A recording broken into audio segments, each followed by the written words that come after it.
আলিটেক ইউনিয়নের যে একজন বর্তমান চেয়ারম্যান আছেন, উনি হচ্ছে একজন ফেসিবাদের মদতপুষ্ট খুনি হাসিনার প্রেতাত্মা।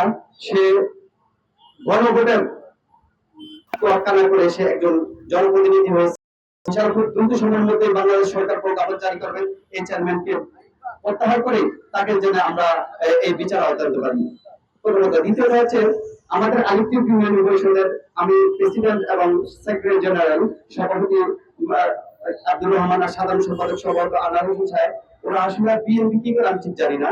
আমি আলিপুরবাসীর কাছে বিনীত অনুরোধ করবো, আমি সবার সাথে একটু কমিউনিকেশন রাখছি যাতে করে ওনাদের তথ্যগুলো আমার কাছে কিছু আছে। আমি বিএনপির দপ্তরের সাথে যোগাযোগ করেছি তাদের তথ্যগুলো দেওয়ার জন্য, তাদেরকে বহিষ্কার প্রয়োজনে। পাশাপাশি নারায়ণগঞ্জ মহানগর বিএনপি সভাপতি সাধারণ সম্পাদককে অনুরোধ করবো সাংবাদিকদের মাধ্যমে তাকে যেন অন্তর্বিলম্বে বহিষ্কারের আদেশ দেওয়া হয়।